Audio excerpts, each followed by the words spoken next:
अस्सलाम वालेकुम वरहमतुल्लाहि वबरकातुहू। अब्दुल करीम आज़ाद मुखातिब हूँ। आज का हमारा मौजू है दाब बनाने का एक तरीका।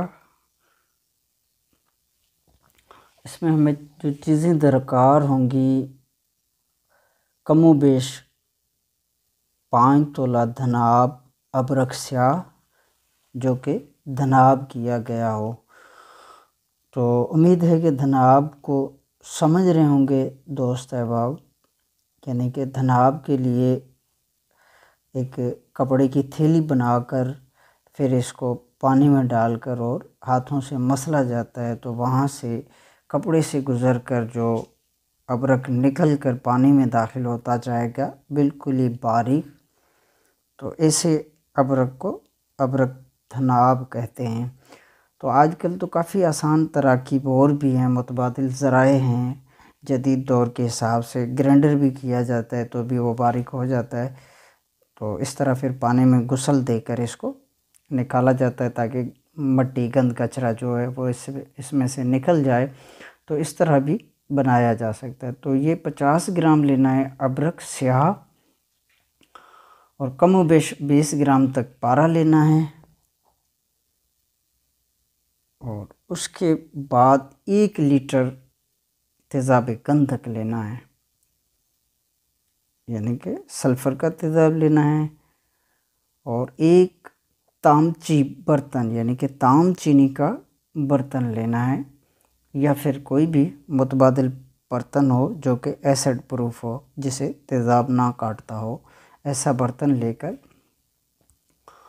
पारा कच्चा कच्चा इसमें अबरक में डाल देना है।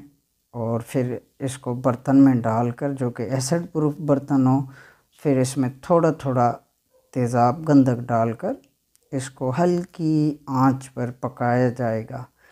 तो ख़ास तौर पे एहतियात ये करनी है, जिनको पता नहीं है, इस चीज़ को नहीं समझ पाते तो वो ना बनाएं तो बेहतर है।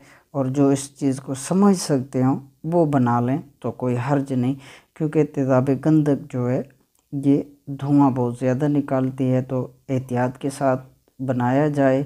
और धुएं से आमतौर पे ये देखा गया है कि जो हमारे मुशाहिदे में आया है कि जो कीमियागर लोग होते हैं या कीमिया के शायकीन होते हैं या इस फील्ड में जो लोग होते हैं, अक्सर व बेशतर मैंने देखे हैं कि वो किसी किस्म का एहतियात नहीं करते। मसलन आसपास में मोहल्ले में जहाँ जहाँ तक धुआं इसका जाता है, तो आसपास में मौजूद चुरंद परंद जानवर वगैरह जो भी मोहल्ले में या घरों में पाए जाते हैं, तो इस तरह जानवरों का भी वो ख्याल नहीं करते। तो क्या होता है कि ऐसी सूरत में अज़ियत पहुंचती है जानवर को, जो कि जानवर बेचारे ना तो वो बोल कर कह सकते हैं हमें कि हमें तकलीफ़ हो रही है, क्योंकि उनकी ज़बान हम नहीं समझते। लिहाजा हमें ये एहसास करना लाजिम होगा कि ऐसी जगह का इंतखाब किया जाए जहाँ पर कोई चुरंद पुरंद करीब में ना हो और ना धुएं से किसी जानदार को कोई तकलीफ़ पहुँचे। तो इस तरह अगर एहतियात बरती जाए तो इससे एक तो जानदार के लिए फ़ायदा होता है, और दूसरा ये कि अल्लाह रब्बुल इज़्ज़त भी ऐसे इंसान से राज़ी होता है, क्योंकि जो दूसरों का ख्याल करते हैं अल्लाह रब्बुल इज़्ज़त उनका भी ख्याल रखते हैं। तो इस तरह अगर ख्याल किया जाए तो कामयाबी के चांस मज़ीद बढ़ जाते हैं। बसूरत देकर मैंने देखे हैं काफ़ी लोग जो कि इस तरह का कोई एहतियात नहीं करते, बस जैसे आया इस तरह वो अपनी चीज़ें बनाने में मस्त रहते हैं। और बाजू में करीब में जो कि जानवर हो चाहे कोई इंसान हो, उसे तकलीफ़ पहुंचती है तो पहुंचने दो, वो अपना काम करते हैं। तो ऐसे लोग नाकाम भी होते बहुत देखे। तो कहने का मकसद ये है कि जब भी कभी ऐसी चीज़ें जो कि तेज़ाब वाली चीज़ें हों, ख़ास करके गंधक के तेज़ाब वाली चीज़ें जो होती है, ये ज़रा तकलीफ़ का बास बनती है, क्योंकि गंधक में तेज़ाब गंधक में निस्बत तेज़ाब शोरा या तेज़ाब नमक की निस्बत तेज़ाब गंधक में धुआं ज़्यादा निकलता है। तो लिहाजा एहतियात लाजिम की जाए। तो तरीका इस तरह होगा कि थोड़ा थोड़ा तेज़ाब अदरक और पारे में किसी एसिड प्रूफ बर्तन में डालकर फिर इसको हल्की हल्की आंच पे उड़ाना है, पकाना है। जब ये तेज़ाब ख़त्म हो जाए तो इस तरह थोड़ा और तेज़ाब डाल देना है, फिर इसे पकाते रहें। आग से नीचे नहीं उतारना, वहीं पे पकाते रहना है, फिर और डालना है। इस तरह करके थोड़ा थोड़ा करके इसको बिल्कुल ख़त्म कर देना है 1 लीटर तेज़ाब को। मसलन हमने इसमें 5 तोला अदरक डाला हुआ है और 20 ग्राम तक 2 तोला तक पारा डाला हुआ है, तो ये कम बेश 7 तोला वज़न होता है। और 1 लीटर हम इसमें तेज़ाब गंधक जब उड़ाएंगे तो ये धीरे धीरे इसका वज़न बढ़ता जाता है। कम बेश ये 4-5 से ज़्यादा वज़न हो जाता है, बाज़ दफ़ा 300-300 ग्राम तक भी ये बन जाता है। क्योंकि ये इसलिए वज़न बढ़ता है कि तेज़ाब में मौजूद जो गंधक होती है वो इसमें शामिल हो जाती है और वाफर मकदार में हद से ज़्यादा, सोच से ज़्यादा इसमें गंधक पाई जाती है। तो यानी कि शामिल होकर इसका वज़न जो है 3-4 हिस्से बढ़ जाता है। तो इस सूरत में ये चुगना 5वां हिस्सा इसका वज़न बढ़ जाता है। यूँ ये 250 से 300 ग्राम तक इसका वज़न हो जाता है और ये सफ़ेद फार्म में जाकर पाउडर बनता है। इस तरह मेरे पास ये अभी कम है, तो इस तरह ये सफ़ेद फार्म में पाउडर बनेगा, तैयार होगा। और इस पाउडर को फिर अच्छी तरह खरल करके महफूज रख लें।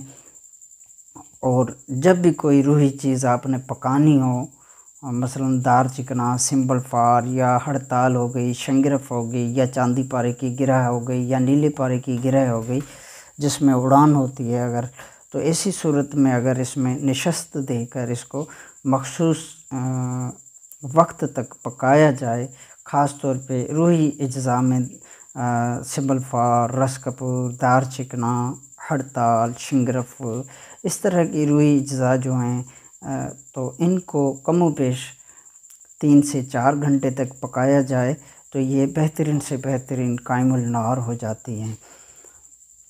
इसके अलावा अगर चांदी पारे की गिरह या फिर नीले पारे की गिरह, इसको कमोबेश काफ़ी टाइम तक पकाया जाता है। बाज़ दफ़ा 36 घंटे, 48 घंटे, 60 घंटे, इस तरह 70-72 घंटे तक भी पकाया जाता है, तब जाकर किसी हद तक ये कारगर साबित हो सकती है।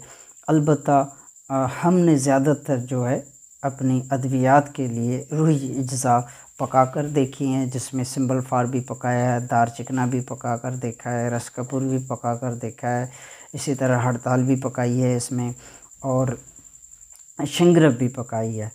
अब यहाँ पे एक और बात मैं वाज़े कर दूँ कि इसमें हड़ताल पका ली जाए तो हड़ताल को पकाकर इसमें चरख खा जाती है हड़ताल, यानी कि याकूती कलर की बन जाती है। फिर वैसे अमूमन हड़ताल किसी भी चीज़ में पकाई जाए, अक्सर व बेशतर हड़ताल जो है वो चरख खाकर याकूत कलर की हो जाती है, तो इसी में भी याकूत कलर की बन जाती है। फिर इस हड़ताल में से कुछ हिस्सा हड़ताल का लेकर, मसलन 1 ग्राम ये हड़ताल लेकर और 1 ग्राम तक इसी दाब का ये अदरक लेकर, इसको यही अदरक लेकर इसको दोनों को यानी कि बराबर वज़न 1-1 ग्राम, इससे ज़्यादा नहीं लेना है, आपने ट्राई करना है।